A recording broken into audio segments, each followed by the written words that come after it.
नमस्ते, welcome back to my channel. म एलबी फेरि पनि स्वागत छ गाउँले एलबी भ्लगमा। आज चाहिँ म आरनमा आएको छु र आरनमा खुकुरी हँसिया के कसरी बन्छ त्यसको बारेमा म हजुरले जानकारी दिँदैछु।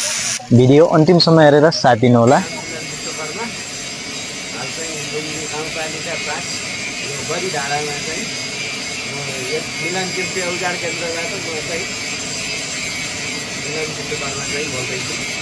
अहिले चाहिँ के बनाउन लाग्नु भएको छ खास? तपाईको अहिले चाहिँ यो खुकुरीहरु निर्माण हुँदैछ है। हजुर। ग्रामीण भेगमा प्रयोग हुने घाँस काट्नको लागि प्रयोग हुने हतियारहरु चाहिँ बनिरहेको छ है। त्यति बेला हामीसित नर्मली सामानहरु ल्याउँदैछन्। कस्तो हँसिया यो? नयाँ हो कि के हो? नयाँ बनाउनु भयो? नयाँ निर्माण भएको है। गरेर बजारीकरण गर्न बाँकी छ। बाँकी लगभग काम सिद्धिसकेको छ। यसको चाहिँ पाइन भयो? यसको पाइन भइसकेको छ। टोक्दै पनि अब यो टोक्दै पनि हो। हजुर। तयारी अवस्थामा चाहिँ छ। ल यो चाहिँ अब खुकुरीको पाइन कसरी हाल्ने बारेमा चाहिँ अब यसरी जानी यहाँ यसरी राखेको। यो हाम्रो चाहिँ यहाँ बाको खुकुरी हो है। बुवाको खुकुरी हो क्या यो। उहाँ अङ्कलको खुकुरी। ल ठिक छ। आरनमा आउनु भएको थियो अङ्कल? ल ठिक छ। अनि यो पाइन चाहिँ यसरी राख्न पर्छ होइन? यसलाई फेरि त्यसैमा राख्नुपर्छ र त्यसपछि बल्ल पाइन खराइन्छ है। पाइन हाल्ने तयारीमा हो। ल पाइन चाहिँ अब यसरी राख्नु पर्छ है साथीहरू। यो पनि हाम्रै बुवाको लागि हो है। नयाँ उहाँ बुवाको लागि। ल ठिक छ। उहाँ त अब उहाँको काम चाहिँ सबभन्दा छिटो बनाइदिनु लाग्नु भएको छ क्या हो? नागरिक भएको हुनाले प्राथमिकता दिएको छ उहाँलाई। ल ठिक छ। महिला ज्येष्ठ नागरिक बालबालिकाले पहिलो प्राथमिकता हुन्छ। त्यही भएर उहाँले पढ्नुपर्छ है। अनि त्यहाँ के हो? यो सुकुटी हो कि के राख्नु भएको रहेछ नि? हो, यो सुकुटी हो हिजोको। हामीले स्पिकर चाहिँ सुकुटी बनाएका छौँ। के को? राँगाको हो? यो राँगाको सुकुटी हो। राँगाको सुकुटी हो। हजुर। योलाई फेरि चाहिँ यसरी यसलाई पुनः फेरि पाइन राखिन्छ। यसलाई पानीमा चोपिसकेर पनि फेरि चटाएर राख्नुपर्छ है। तपाईँको यसरी पाइन राखेर यसलाई बल्ल चाहिँ बुवालाई हस्तान्तरण गरिदिनेछ। यो चाहिँ सम्पूर्ण हाम्रो भिडियो हेरेर अब कसै कसै साथीहरूले त थाहा पनि पाउनुहुन्छ होला आफै पाइन कसरी राख्ने भनेर। अब त्यो होइन हेरेर पनि हुन्छ त्यो चाहिँ यो कस्तो छ हेरेर गर्न सकिन्छ? हेरेर गर्न सक्ने सम्भावना त हुन्छ, सिकेर गर्न सक्ने सम्भावना बढी हुन्छ। सिकेर जस्तो चाहिँ अब भिडियो मार्फत अब यसरी गर्नुपर्ने रहेछ भनेर कसैले अलि ठ्याक्कै केही मनमा राख्छन् कि भन्ने कुरा। कसैमा त्यस्तो सेन्सर हुनसक्छ।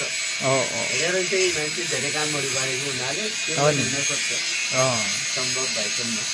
ल अनि यो के भयो त फेरि? त्यसमा आगो नबाल्ने? यसमा बाल्न मिल्दैन। यो पाइन फराउने भन्छ यसलाई लास्टको। पाइन फराउने है। लास्ट पोइन्टमा आइसक्यो यो। हजुर। यस पछाडि चाहिँ यहाँबाट आउँछ डिस्चार्ज गरिन्छ यसलाई। लास्ट प्रोसेसिङ यही हो। लास्ट प्रोसेसिङ यही हो।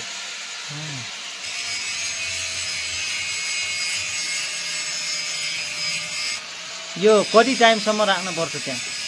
यस्तो त्यो पाइनमा आउँछ यो फलामको यो उसको रुल अनुसार चाहिँ टेम्परेचर अनुसार आउँछ। त्यही अनुसार चाहिँ अब यति भन्नेलाई हुँदैन। जति समयसम्म टेम्परेचर अलिक हुन्छ त्यति छिटो हुन्छ। यसको कस्तो आउँदो रहेछ? के हो यो? हरियो हरियो जस्तो आएको छ नि कि त्यही हो? सुरुवाती हुँदैछ।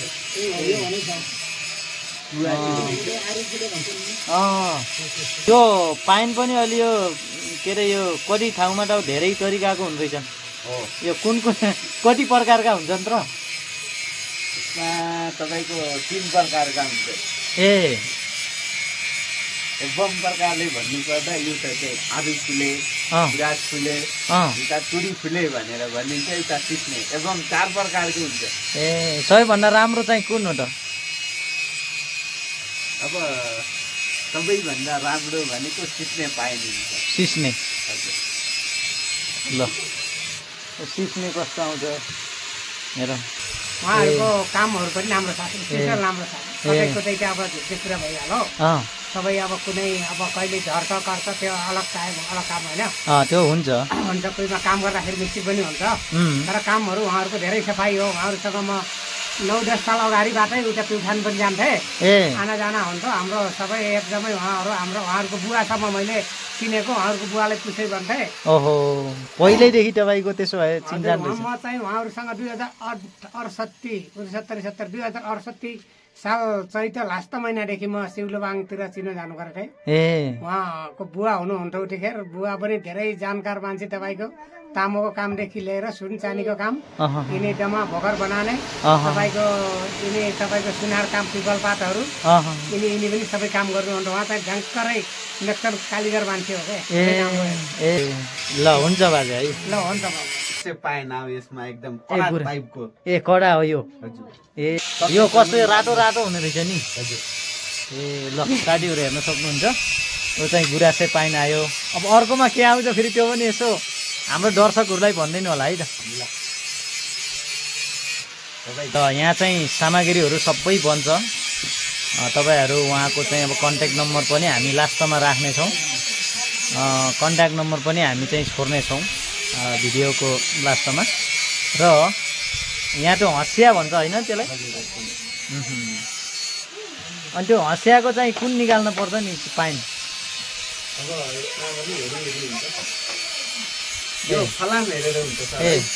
हँसिया खुकुरीको कस्तो चाहिँ एउटै पाइन हुन्छ कि अलग अलग राख्नु पर्छ? फलाम पनि। अनि के अरे त्यो तपाईँहरू सबै थाहा हुन्छ यो कुन फलाम भनेर?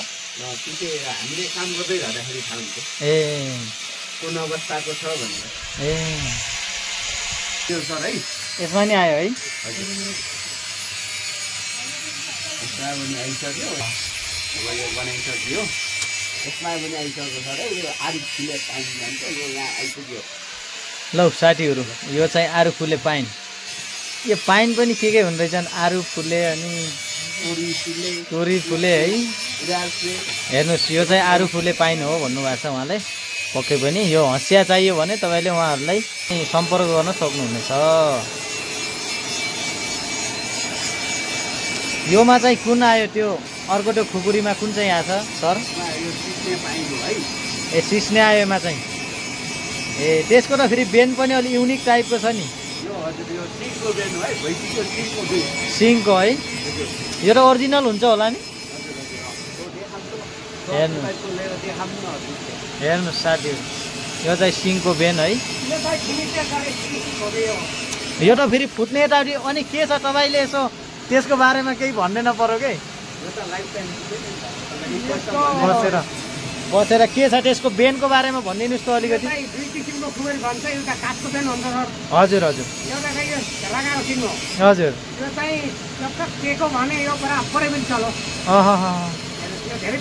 ए काठको भन्दा पक्का बेन चाहिँ?